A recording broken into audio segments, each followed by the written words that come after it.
I never thought I'd see myself in this position again. That's what she said. But you can tell from the bags under my eyes, the kind of bags that sleep just can't fix, that I've once again stepped into the world of Marvel cringe. And this time, it's in the form of Ironheart. So, without further ado...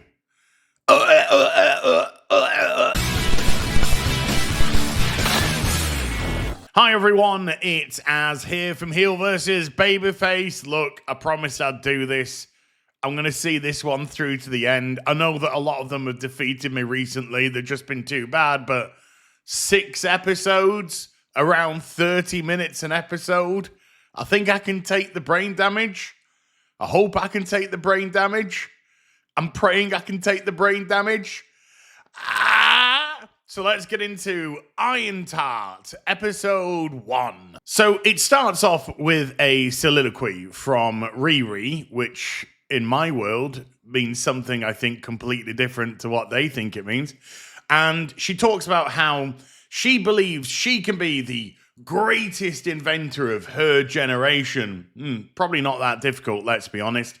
But something's holding her back. She's had all the help from Wakanda. She's had the Stark internship or whatever. But she doesn't have the cash dollar money because the only reason that Tony Stark got to where he was because he was a billionaire. Yeah, I don't think the person that made this watched Iron Man. Tony Stark was able to build this in a cave with a box of scraps. I need cash. Money. Do you think Tony Stark would be Tony Stark if he wasn't a billionaire? Yes. In a cave with a box of scraps. So what does Riri Williams do in an attempt to procure this cash? Does she go and meet her buddies in Wakanda and say, hey, you know that I helped save the world? Can you advance us some coins so I can work on this iron suit? Or give me the vibranium or whatever it is that she needs tech-wise? No, she does what all good heroes do. Immediately turns to crime. I'm kind of confused because if we're the people that always get called racist, etc., why do all the black writers and showrunners immediately turn their black characters into thieves? We've seen it so many times in shows now. It's like they're perpetuating their own stereotype. Just you wait till you get onto the part where she starts killing people. Yeah, my means of fundraising have been a little experimental, says the person that's just come straight out of Wakanda. She then blows up the lab in MIT, breaking this poor guy's arm. But it's okay, because he's white. But then we discover through all this bitching that she actually has a grant for all of this. So why does she need extra money if she has a grant that is paying for this? The AI's been done. The suit's been... I'm sort of confused as to what her actual problem is other than being a greedy cow. We also discover that she's been doing this for 4 years, trying to take on Tony Stark's legacy. You know, the same Tony Stark that was able to build this in a cave with a box of scraps. Riri then bitches that she actually has to follow protocol while she's at MIT. She has to do homework. She has to explain things to professors. And she's getting all mad as to why they can't let her just do what she wants to do because she's an entitled cow. Now, if they had played up on that, this might have worked. If they had showed her coming back from Wakanda and just being stuck up and playing as if she was better than everybody else and showing levels of hubris and putting herself in a position to be knocked down, then maybe she could have had a hero's journey building herself back up again. But oh no, it's the hero's journey. They start the bestest ever, and then they just get to a point where everybody else realizes that they're the bestest ever. Riri Williams is a horrible, unlikable character, aka typical current day Marvel hero. Well done. You managed to do it again for the 50th time. And so her teacher, principal, I don't know what this is at MIT, tells her that she's full of shit. And in actual fact, they have bent over backwards to accommodate her, and they even tailored a course specifically for her so that she could thrive. Whereas she's playing the victim, they've done everything in their power to help her succeed. And if this was to try and show growth in Riri later on, I've seen the first 3 episodes, and she just gets worse and worse and worse. She's an entitled little shit. And so MIT do the right thing. They kick her out. With all the damage that she caused yesterday, plus the fact that she's been selling completed projects to other students from other universities, she's gone. And so do you think Riri reflects on that and takes it to heart and says, hey, how can I learn and grow? How can I find a little bit of humility in this terrible situation that I myself have caused? Of course not. She steals the bloody Ironheart suit. And the show tries to pass it off by saying, well, she built it with her grant money, so it belongs to her. No, it doesn't. If you know anything about grant money, if you're involved in an institution, the grant money doesn't make that yours. The intellectual property belongs to the institution itself. That belongs to MIT and not Riri Williams, who's really living up to a name of Riri because she's fucking retarded. Pretty much like the writers who didn't spend a single nanosecond to do a little bit of research here. No, what they wanted to do was excuse theft. And just to show off exactly how fucking stupid they are, they immediately bring up the MIT AI.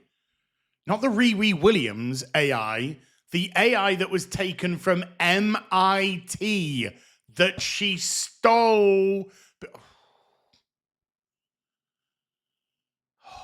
It's Robin Hood. It's Robin Hood all over again. We're then introduced to the Hood's gang of thieves and criminals, including one Eric Andre as part of the team.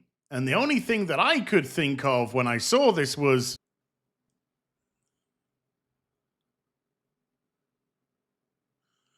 yeah, pretty much sums it up. The very subtle Shea Coulee is introduced as the hacker with 15-inch bloody fingernails. I'm sure that works out well for them. And you'll never believe this, but they are exceptionally effeminate. And that's all their character is. I'll chasse away. Next, we're introduced to Butch Double Mastectomy and the Sun Trash Kid, and the person behind them is aptly named Clown.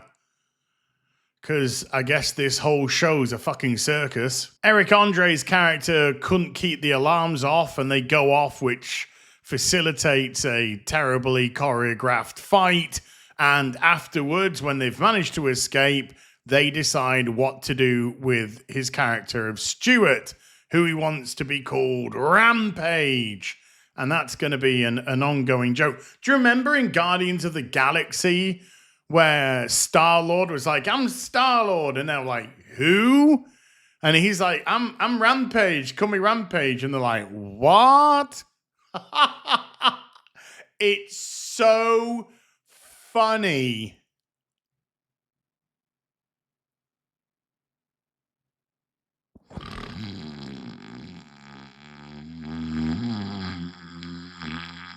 With a box of scraps! Ironheart flies over them just at that moment in time, and they say to each other, yep, that bitch looks like a dumb criminal. I bet she'll work for us.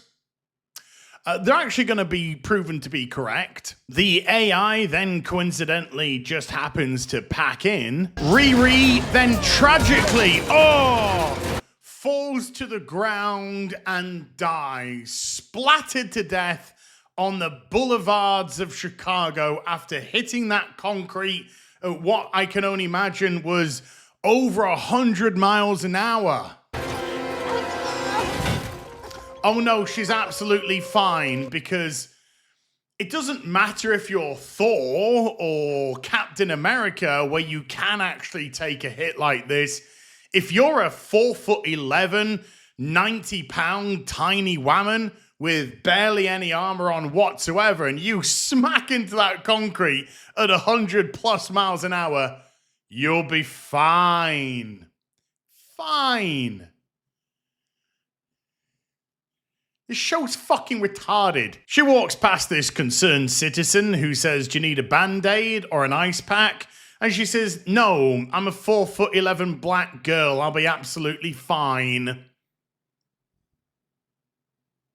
What if we clothed ourselves in black women?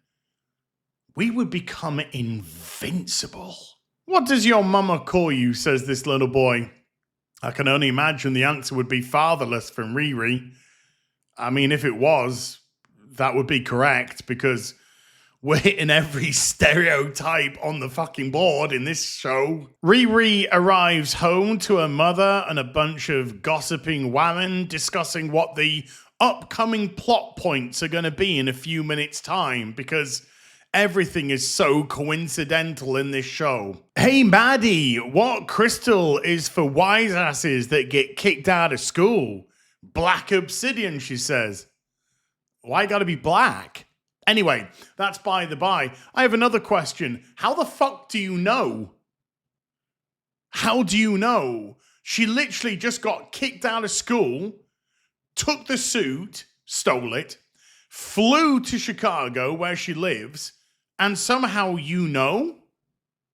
Sorry, can you tell me how? Did you read the script? Did you read the script? Don't worry about it. Don't worry about it. "How do you know I got kicked out of school?" says Riri. And the belting reply is, "I bribed the janitor the first week you were there to keep an eye on you." Excuse me. I don't know if you're aware of this, sweet cheeks, but MIT is quite a big fucking place. And do you think one janitor looks after it all? And never mind that, how do you know the janitor at MIT? And never mind that, how did you know to go to the right janitor at MIT that could keep an eye on Riri, even though the janitor won't be working when Riri is in her This is fucking stupid. Why didn't you just have the conversation where mum goes, "Why aren't you at MIT?" And then Riri would have to say, "'Cause I got kicked out." Why did you get kicked out? And you actually can develop a relationship and also some conflict between her and her mum. But her mum doesn't give a shit because she's fatherless. So why should I? I've just realized that. Why should I care? The writers clearly didn't, so why should I? It's that story again. They don't care. They're waiting for you to do all the heavy lifting into making sense of this crap. But I'm not going to do it. I'm just here for the ride. That's all. With a box of scraps!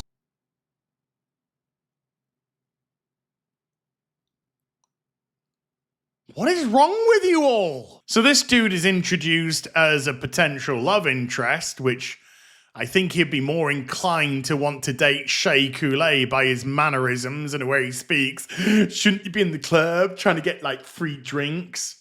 What, are you calling her a freeloader? Based. Based, dude. High five. Don't leave me hanging. Come on. Don't leave me hanging. "If I can be better than everyone else," says retard Williams, "people got no choice but to respect me." Ladies and gentlemen, your Marvel superhero, aka villain. This isn't the origin of a hero. This is the origin story of a villain. You can't write heroes because you don't understand selflessness and heroicism. You're just wrapped up in narcissism and ideology, which poisons your mind. Oh, And racism. There seems to be a lot of racism towards black people because you're hitting every single stereotype possible. However, it's written by black people. The showrunner is black. So I can only imagine this is rooted in some sort of self-hatred. But I'm not here to psychoanalyze you. I'm just here for my space bucks and my space experience. I need a job that pays, says Riri. Oh, maybe we're turning the corner here. Maybe Riri wants to go on the straight and narrow. And a lab so big I can steal shit from. Oh, we're back there again, are we? Holy shit. Did Ryan Kinnell actually ghostwrite this? Just before I end this pseudo date, I just want to swing by to the mural that they drew with your dead stepdad. I mean, where her real dad is, I don't know. I guess he went out for a packet of smokes or something. And also his sister, which was her best friend. And I'm looking at the mural and I'm thinking to myself, St. Jesus, George, Lionheart, Floyd. Or something like that. Hey, dude, by the way, nothing gets a woman wetter than an otter's pocket than swinging them by a mural of their dead family. Well done, mate. I'm surprised she hasn't just choked on your knob right there in the car. Look, I know this show's been a little bit racist so far, but I don't think they'd have these two die in a drive-by and perpetuate that stereotype as well. Hold on a second. What's that? Oh, wait, I've already seen the show and they actually do die in a drive-by shooting. Hello, fellow black people. So she goes to an auto repair scrapyard to get a bunch of stuff to rebuild a suit. She thinks she can finesse this guy into giving it to her for free because he used to know her when she was a kid. And he's like, oh, you're so smart. You're so amazing. I always couldn't wait for you to grow up. So when you came here, you could actually give me some fucking money for all the stuff that I give you for free. And she's like, ah! And then the hood's cousin, I think it is, Johnny, Bonnie, Honey, Ronnie, some twat, turns up and just pays Tony and says, hey, do you want a job at being a criminal? And she goes, go on then, because that's what Marvel heroes do, I guess. He says to Riri, why aren't you working at Stark Industries? Why do you want to become a criminal instead?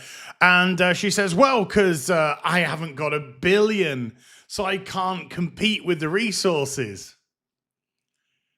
In a cave with a box of scraps! One day, probably in the far distant future, maybe one of these bellends will actually watch a Marvel film for the first time in their lives. So Riri goes off to the pizzeria for her job interview, and this is the part that we've seen in the trailers where she gets into the lift, which is booby-trapped. It's a test to see if she can get herself out. And this is where the show actually subverted my expectations for the very first time. Because due to all the stereotyping that's been going on so far, I'm just amazed that this is a pizzeria and not a Popeyes or something. When the booby trap is triggered, Riri complains that what's happening to her is illegal. Holy shit.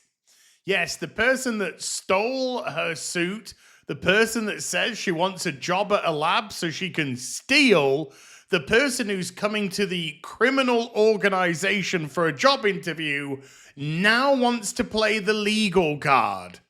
Yeah, well, I think it's too late for that, sweetheart. When she easily gets out of the trap, which of course means that there was no tension whatsoever, then the hood starts filling her brain full of what I can only imagine is bollocks. Because he's saying how she's been held down No, she hasn't in the slightest. She got into MIT on the Stark Scholarship. She got a grant. She got into Wakanda for that tech as well. She's had every single privilege imaginable. And yet she's being told that mediocre people are taking your job and the institutions are not recognizing your genius, even though you've been there for 4 years on a free ride and you've done nothing. This show has managed successfully to make every single character exceedingly unlikable. And right now, as far as I'm concerned, they can all fucking die. No, says Riri, I'm not getting involved in this. Okay, maybe now she is turning the corner. Well, says the Hood, when you're ready to make money and get that respect that you deserve, you just call me. Huh. Riri walks off. And then she says, but I'm not leaving through the elevator. So the Hood gets a box full of cash and says, how much money to actually get you then? And she's like, well, okay, so it's actually going to be pretty cheap because I'm a fucking thief. And all of her principles vanish in a split second when he produces a stack of cash. I don't want to hurt anyone, says Riri. Oh, okay. Just wait till you get to episode 3. You take to murder pretty well. Now, you can do things properly, says the Hood. You can go out into the world and actually earn that money, achieve something, do something law-abiding that contributes, or you can join my posse. I'll give you some cash right now, and you can go off and do illegal jobs for me. Which is it gonna be, hero? So, of course, Ironheart chooses to join the gang of criminals for the money. We've got a deal, Mr. Criminal Man. Fucking hell. Oh, this show's gonna be a ride. So Riri goes back home and starts working on the iron suit, which is gonna be required for the criminal activities the next day. I mean, if it's caught on camera, of course, it's gonna be really difficult to track down who this is. Anyway, moving on. She puts on the mixtape, which her gay boyfriend decided to give to her earlier, and it's got him singing love songs to Riri. Maybe Shea Coulee again. And then also there's an answering machine which goes over the mixtape because it was recorded over it or before it, but that's not how recordings work on tape. You didn't think to do any more research? No? Okay. But it's just a cheap way for her to have a flashback about her dead best friend, his sister, who was killed in that complete and utterly non-stereotypical Hood drive-by shoot. Oh, fucking hell. I can't make jokes better than they can. I really can't. They got me beat. They got me beat left, right, center. This also lends itself to the fact that the Hood lives in the Hood.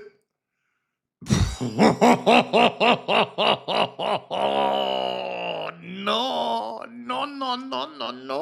So Riri's trying to do some sort of thought algorithm AI. It's going to take 4 hours to download a brain. And bearing in mind of how complex a brain is, to only take 4 hours for Riri Williams says everything about this show. Anyway, she falls asleep thinking of her best friend. I wonder what's going to happen to the AI. Yes. It was Natalie, her best friend. Oh, I bet you're all shocked. No. Although I did chuckle because when Riri is sleeping, all I can hear is, wake up, Riri. And I thought, oh crap. Has iDubbbz decided to come onto Ironheart to be anti-Semitic? I don't know. It was a possibility. That's all I know. Riri passes out, and that's the end of episode 1, which was fucking atrocious. I know that the bar is really low when it comes to Marvel product, particularly the television shows, but you can see firsthand exactly why this has been left to rot on the shelves for over 2.5 years, because this is fucking shockingly shit. I'll be back tomorrow with episode 2's review. Until then, you take care. Goodbye, Baloo Boo.